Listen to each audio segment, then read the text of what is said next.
Avez-vous déjà ressenti qu'il manquait quelque chose à votre routine de fitness? Avez-vous déjà pensé que le yoga ne vous donnait pas tout ce dont vous avez besoin pour avoir la forme parfaite? Si c'est le cas, vous allez adorer ce que je vais vous dire aujourd'hui.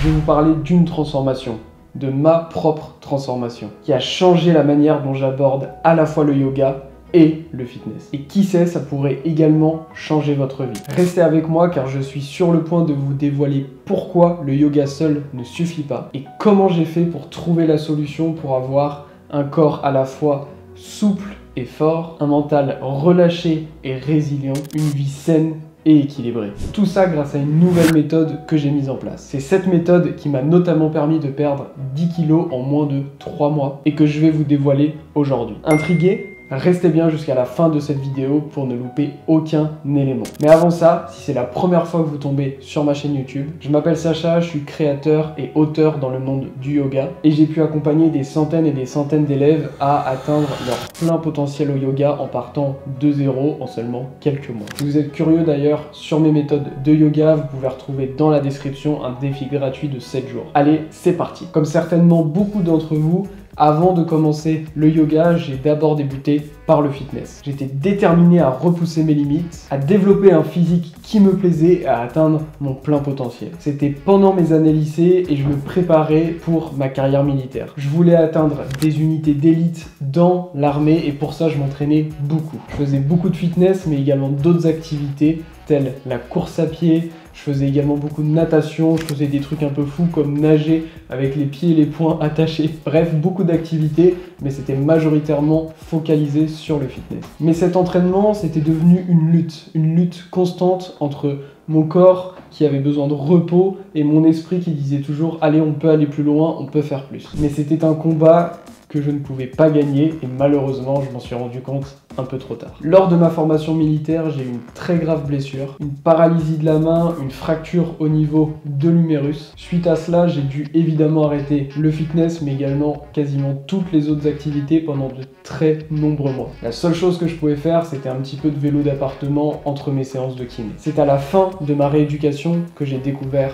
le yoga. Au début, le yoga me semblait être vraiment l'opposé total du fitness. Il n'y avait pas de compétition, pas de limite à repousser, pas d'objectif à atteindre. Dans ma tête, le yoga, c'était vraiment une forme d'étirement pour les vieux ou les personnes qui étaient un petit peu trop perchées pour moi. Mais dès mon premier cours, j'ai ressenti des bienfaits immenses que j'ai pu expliquer seulement 2 ans plus tard. Je me sentais vraiment bien, mais j'avais beaucoup de mal à savoir pourquoi, et c'est du coup que 2 ans plus tard que j'ai compris que ce que j'avais ressenti, c'est que pour la première fois lors d'une activité physique, j'avais vraiment cette connexion bienveillante entre mon corps et mon esprit, et c'était plus cette lutte permanente comme j'avais eu pendant des années d'entraînement avant. Puis pendant 4 ans, j'ai avancé pleinement dans mon chemin du yoga en m'y consacrant totalement et en mettant de côté toutes les autres activités. J'ai rapidement du coup compris et appris qu'au yoga on pouvait également faire des postures qui étaient plutôt avancées et qui avaient aussi des moyens de progresser. Mais au fur et à mesure que je m'immergeais dans cette pratique et que j'essayais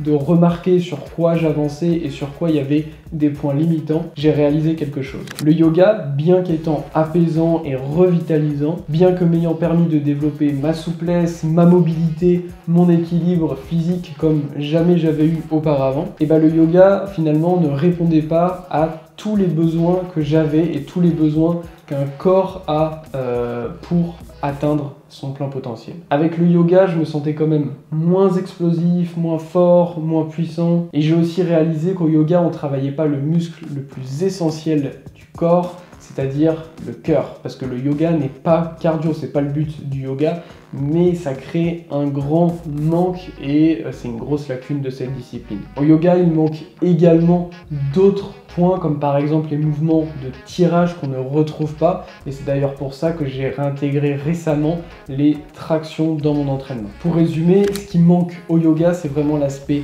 dynamisme, que même si on fait du yoga vinyasa, il manque ces exercices plus explosifs dont le corps a besoin pour s'améliorer.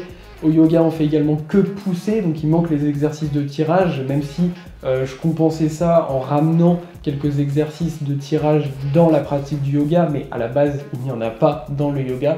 et il y a également la lacune du cardio. Et du coup, j'ai commencé à réfléchir. Je me suis remémoré tout ce que j'avais pu faire en fitness étant un petit peu plus jeune, et je me suis dit comment je pourrais faire pour combler le meilleur du yoga et le meilleur du fitness. Parce que je me suis dit, si j'arrive à mettre les deux ensemble, ça serait vraiment la potion magique, la meilleure chose possible. Je me suis dit que si j'arrivais à combiner les deux, je pourrais avoir à la fois un corps dynamique, un corps puissant qui me permet de faire tout ce que j'ai envie comme activité, tout en ayant une souplesse, une mobilité, une sérénité mentale. Bref, je ne pouvais pas mieux rêver que si j'arrivais à combiner ces deux-là. J'ai donc, il y a quelques mois, commencé à expérimenter. Après seulement 11 semaines, j'avais déjà perdu 10 kilos. Mais surtout, et c'est ça le plus important, je me sentais beaucoup plus en forme, mon corps était beaucoup plus dynamique, je pouvais faire beaucoup plus de choses. Également, je traque mon sommeil et mon rythme cardiaque tous les jours, et mon rythme cardiaque au repos avait nettement baissé, ce qui veut dire que ma capacité cardiaque s'était améliorée. J'ai donc combiné tout ça et créé la méthode Fit Yoga qui marche sur un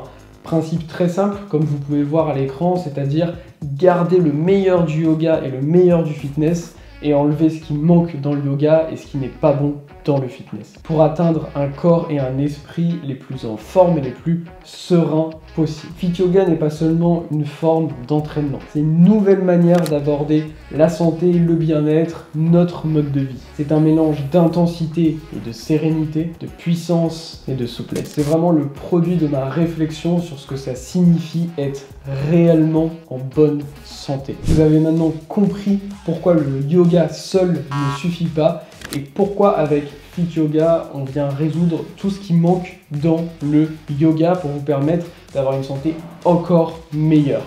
Actuellement, on est dans la phase de recrutement du groupe test de la méthode Fit Yoga qui va démarrer début septembre. Et pour vous, j'ai créé spécialement un quiz 100% gratuit qui vous permet de voir si la méthode est adaptée à vos objectifs. Pour accéder à ce quiz, il suffit juste de commenter quiz sous cette vidéo et je vous partagerai le lien. Je vous dis à très vite pour une nouvelle vidéo et n'oubliez pas de vous abonner à la chaîne pour ne rien louper. Namasté.